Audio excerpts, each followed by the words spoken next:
Most people think they know what the Annabelle doll looks like from the movies, but you have been lied to for years. The real doll is actually a harmless-looking Raggedy Ann with floppy red yarn hair and big black button eyes.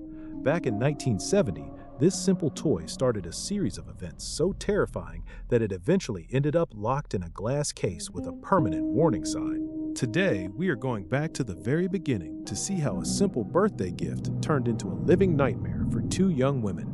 It all started in a small apartment in Hartford, Connecticut, with a nursing student named Donna. Her mother bought her the doll at a local hobby shop as a birthday present, and at first, Donna just thought it was a nice piece of decor for her room. She would leave the doll on her bed in the morning before heading out to her classes at the hospital. But when she came home in the evening, she noticed the doll would be in a slightly different position than how she left it.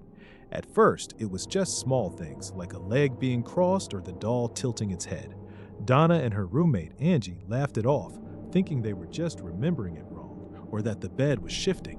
But the movements became impossible to ignore when they started finding the doll in entirely different rooms. Sometimes it was sitting on the sofa with its arms crossed, and other times it was found standing upright on its feet, leaning against a wall. Imagine coming home to a locked apartment and finding a stuffed doll standing in the hallway waiting for you. Then things got even weirder when Donna and Angie started finding scraps of parchment paper scattered around the apartment floors. These notes were written in messy, childlike handwriting and always had the same scary messages like "Help us" or "Help Lou." The biggest problem was that the girls did not even own any parchment paper in their house. They looked everywhere for the source of the paper but found absolutely nothing. They began to feel like they were being watched every time they were in the living room. They decided to bring in a medium to have a seance and figure out what was happening in their home. During the session, the medium told them that a 7-year-old girl named Annabelle Higgins had died on that property years ago. The spirit claimed through the medium that she felt comfortable with the girls and just wanted to be loved. She asked for permission to move into the doll so she could stay with them and feel safe. Donna and Angie were young and soft-hearted, so they felt bad for the lonely spirit of the little girl.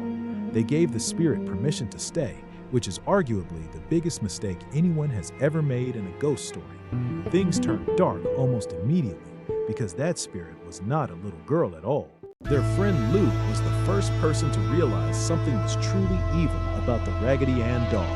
He hated the doll and told Donna to get rid of it, but she felt like she was protecting the child. One night, Lou was staying over and woke up in total darkness, feeling like he could not move his arms or legs.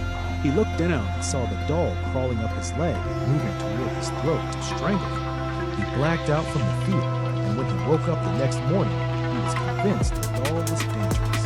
A few days later, Lou heard a noise in Donna's room and thought someone had broken into the apartment. He went inside, but the room was empty except for the doll sitting in the corner of the floor. As he walked toward it, he felt a sharp pain in his chest and looked down to see his shirt covered in blood. He had 7 deep claw marks on his skin that looked like they were burned into him by a hot iron. This was the breaking point when the girls finally called Ed and Lorraine Warren, who were famous paranormal investigators. The Warrens arrived and immediately told the girls that there was no such thing as a girl named Annabelle Higgins. Ed Warren explained that spirits do not live inside objects like dolls. They only use them as a way to stay close to people. This entity was actually a demonic presence that was pretending to be a child to gain their trust. The demon was trying to break down their mental state so it could eventually possess a human host.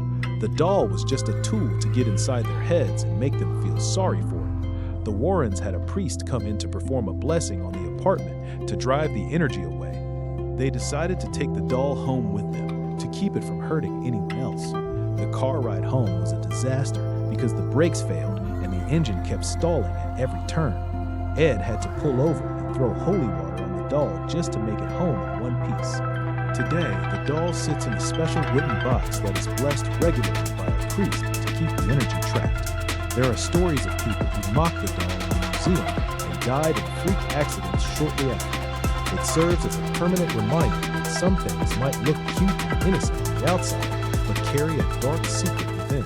You should never invite something you do not understand into your home.